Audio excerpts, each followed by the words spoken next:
did the other galaxies in the universe show up because we were able to invent telescopes that could see that far out, or did they always exist before the telescopes were invented? This is Y- this is a if quantum you question too. if you asked primitive man, they would be like, "I didn't know that that was a thing." Right? Those just appeared. I've never seen that before. Yeah. All Yeah. right. Let's move into question 4 because I think this is a good segue.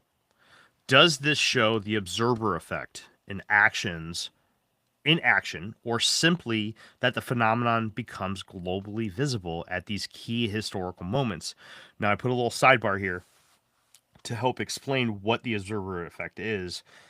The observer effect is the principle that the mere act of measuring or observing a phenomenon necessarily changes the phenomenon itself. It is most famous in quantum mechanics, where the act of measurement forces a particle, like an electron, to collapse from a blurry state of possibilities, a wave function, into a single definite reality, or particle. The observation dictates the outcome. We borrow this concept to ask a deep philosophical question about UAPs.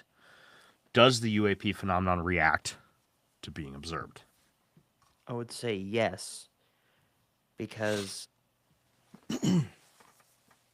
I mean, it's known now because of quantum physics and all this study that, as you just said, electrons can change depending on whether they're being observed or not observed, which is really weird. You know, it's like super weird stuff.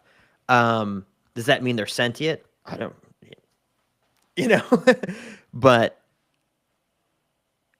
if, well, I mean, there has to be a point to their visibility. You know, Mm-hmm. let's say it's as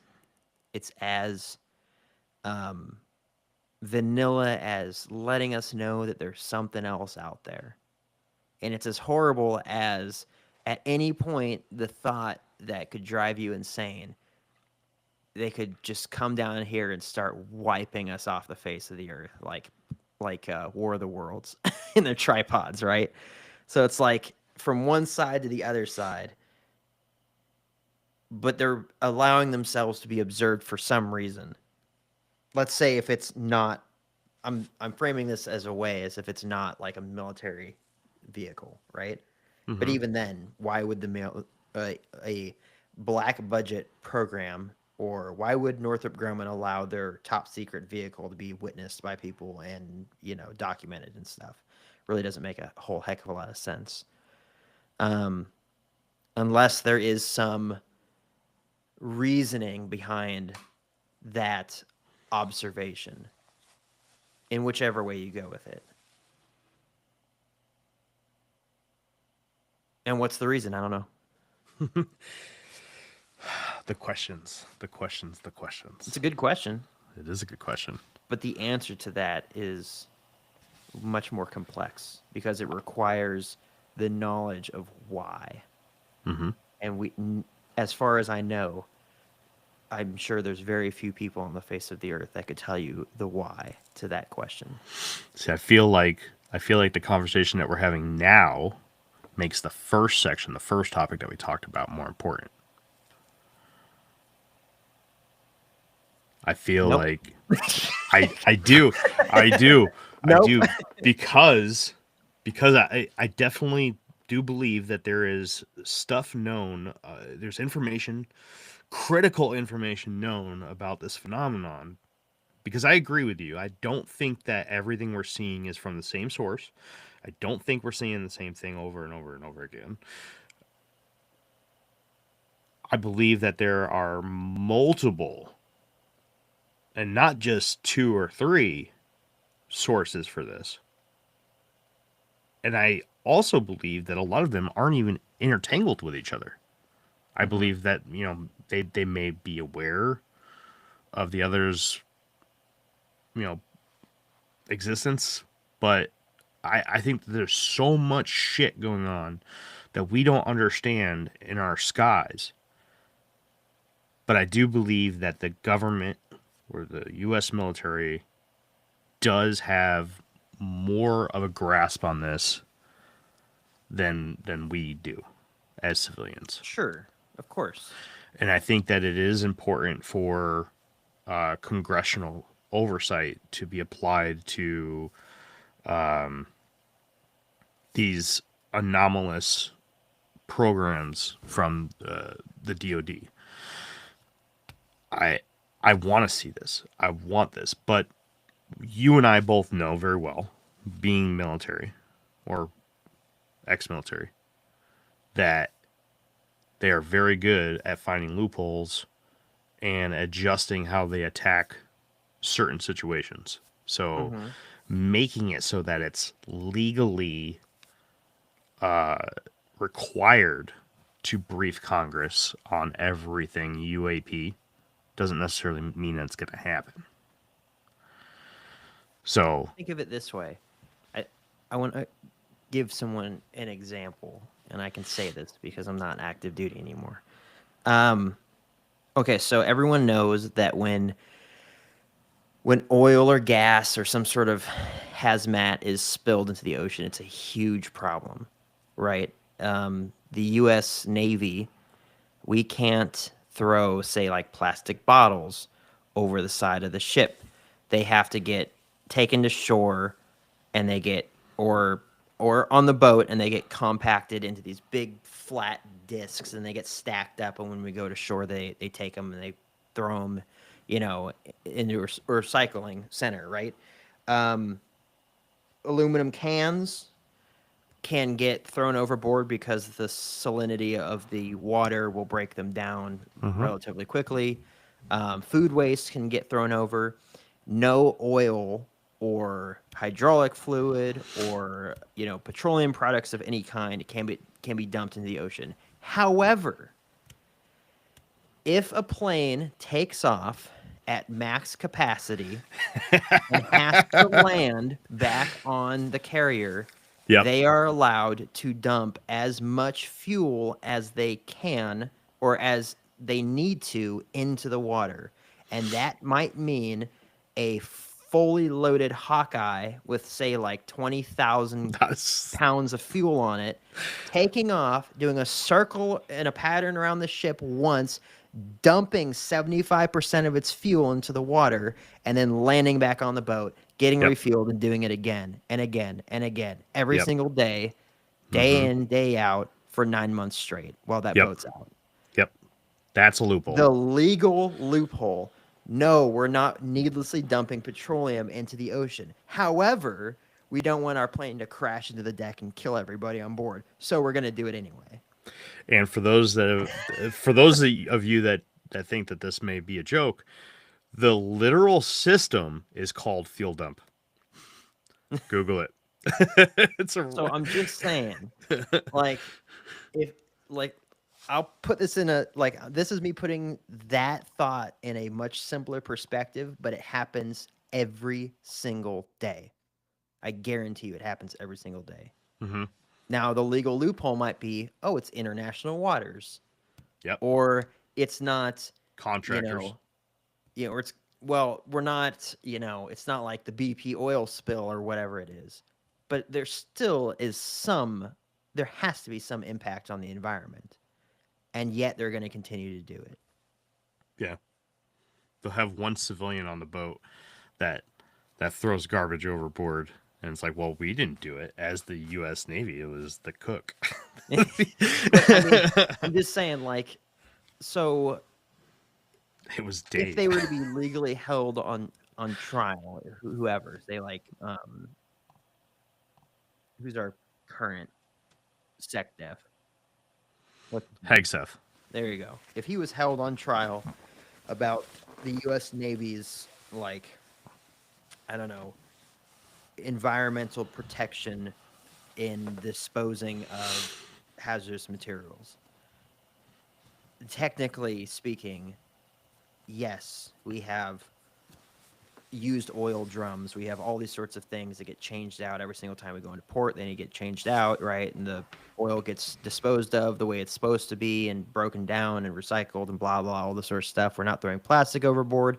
We're only throwing things overboard that can either be completely broken down by natural processes relatively quickly, like metal, or food waste that gets eaten up by all the fish and stuff. I mean, they dump it and then you watch all the fish and sea life come up and just start eating it.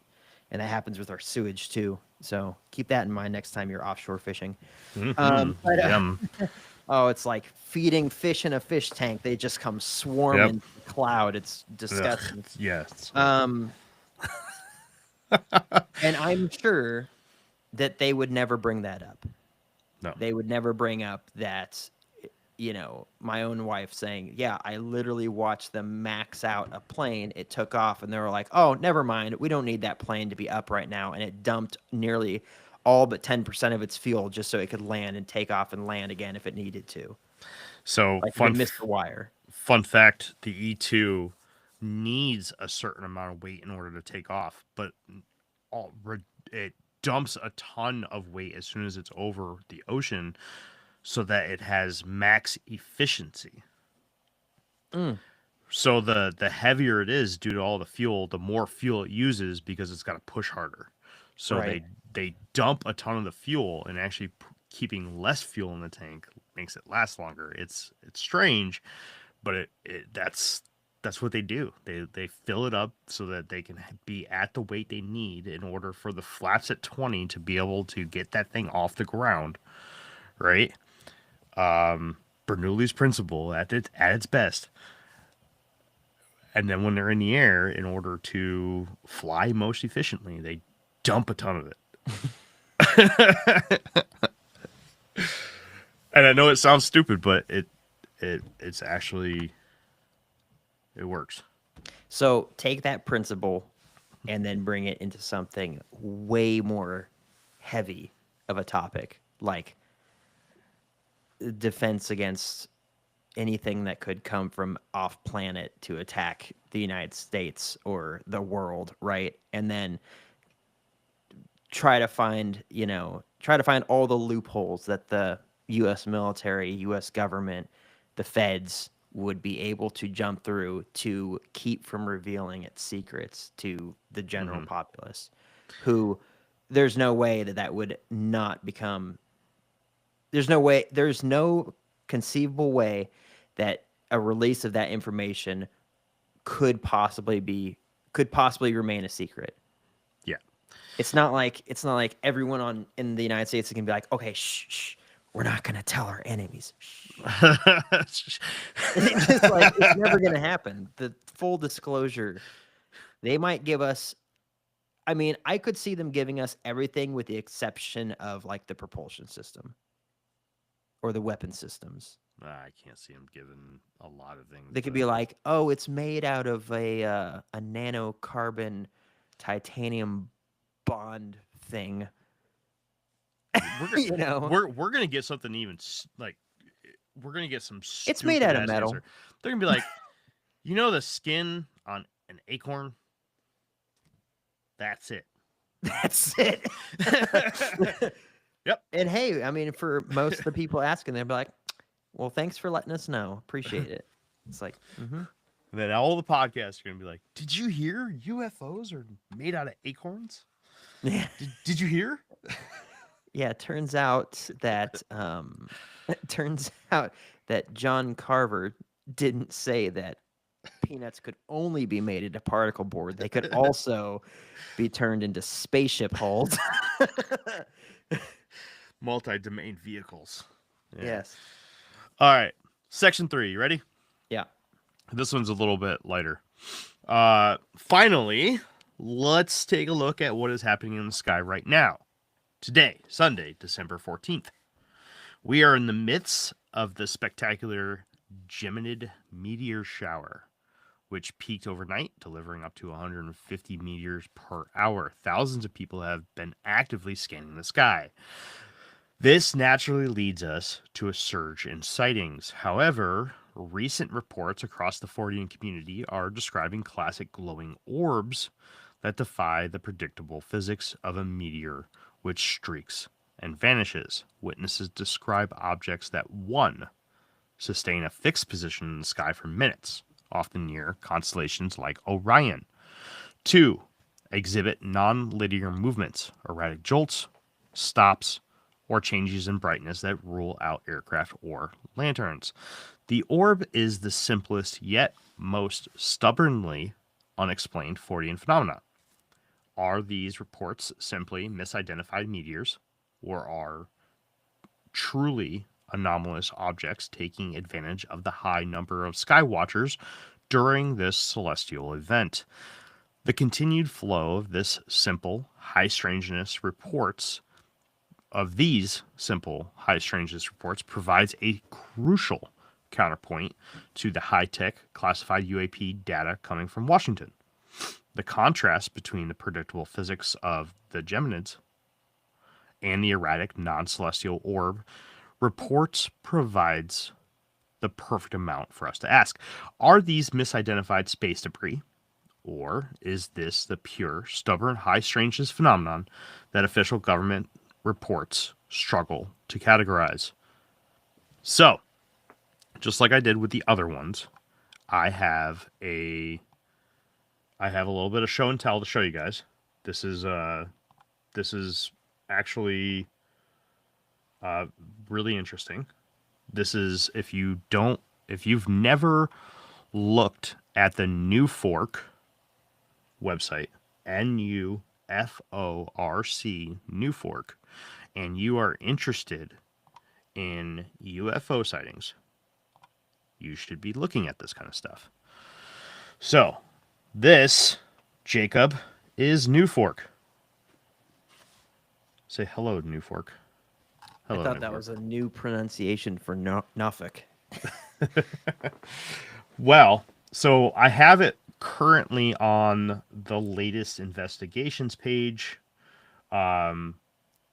Here is where I found all the evidence for these orb reports. Now, the screen that we're currently on isn't necessarily for the orb reports. There's ways to filter this down.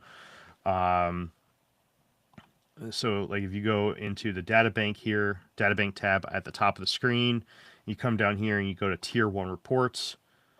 The last page that we were on had like 48 reports. This one here has 1,576 entries. Now, the cool thing about this, right? And we're going a little off topic from the orbs right now, just because I'm excited to show you guys this. Is that over here you can click on where it says open.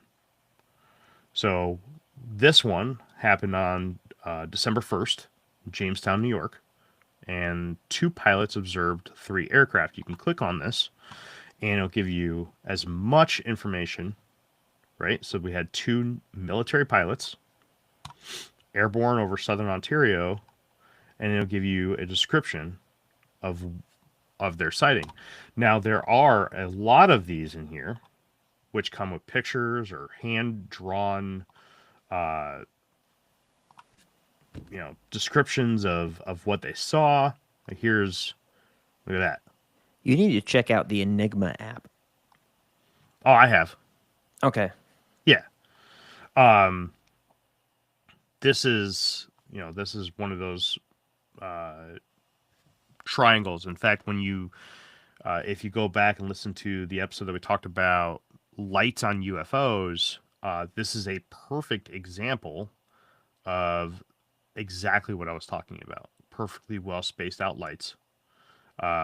This is difficult to determine whether or not that's AI. I know that's a lot of the things, or the assumption that people are jumping to right now is that a lot of this is AI, but you have things like this, or reports like this, where people tell you of a whole list of things that they saw, and then you have hand-drawn pictures.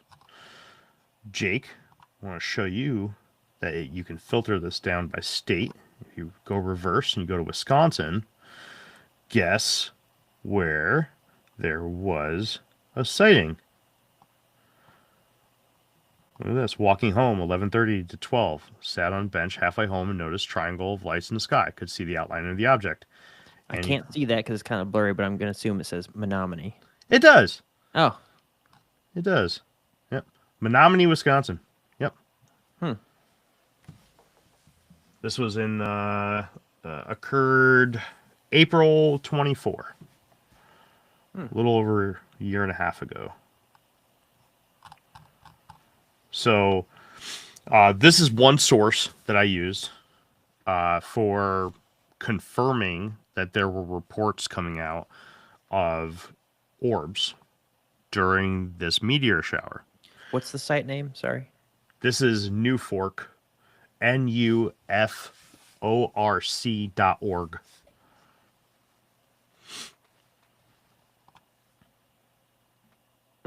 Thank you. Yep. And at the top, if you click Databank, will be your best. Will give you pretty much exactly where we were. Here, actually, I'll share the screen one more time because there is a cool feature in this. When you click on the map tab, it gives you a picture of the world, and you can see where all of the sightings are. These little red dots. See them all? Goodness. Yeah. So green means recent. Green dots are on the recent list. So this database is huge. And right here, where this nice big glow up is, that's Menominee, Wisconsin. No, it's Minneapolis, but still, it's pretty dang close, right? So where we're at is like right here. I don't know. There's Eau Claire. Yeah, you're about right. There's Menominee. Look, there's a couple of them right there.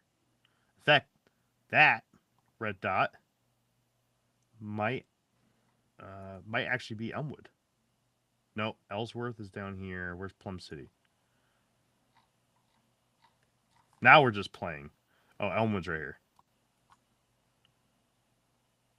Yep. So if you guys have not ever messed around with this website, I highly recommend it. I pulled a ton of things off of this for my book. It's a phenomenal site. So by all means, please check that out. I'm gonna dig into Norfolk, Virginia. Oh man, it's probably crazy. Virginia Beach. So I do have a few. I'm just gonna run through the 4 questions on this really quick, Jake. So that we can get this knocked out, and then I will let you play with Norfolk the rest of the night. So why are so many? This is number 1. Why are so many highly motivated viewers reporting objects that are stationary, pulsing, or moving erratically? 2, how do you differentiate an intelligent non-human orb from a commercially available high-powered drone using only a cell phone video?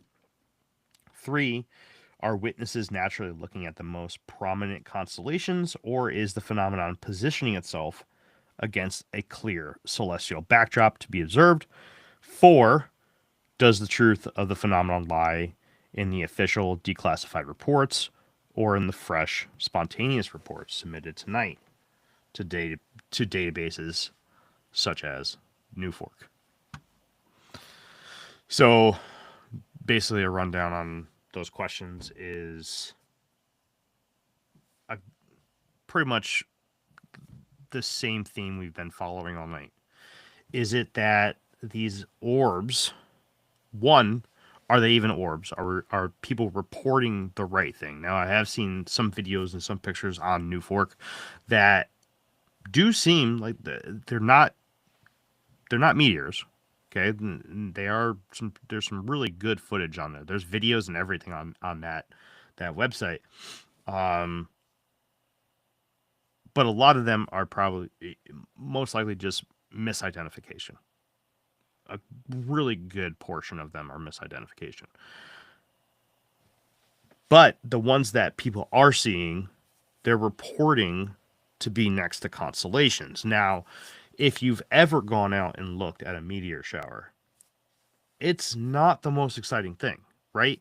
There could be 180 to 300 meteors that go off in the night, but it's not going to be directly over your head all the time.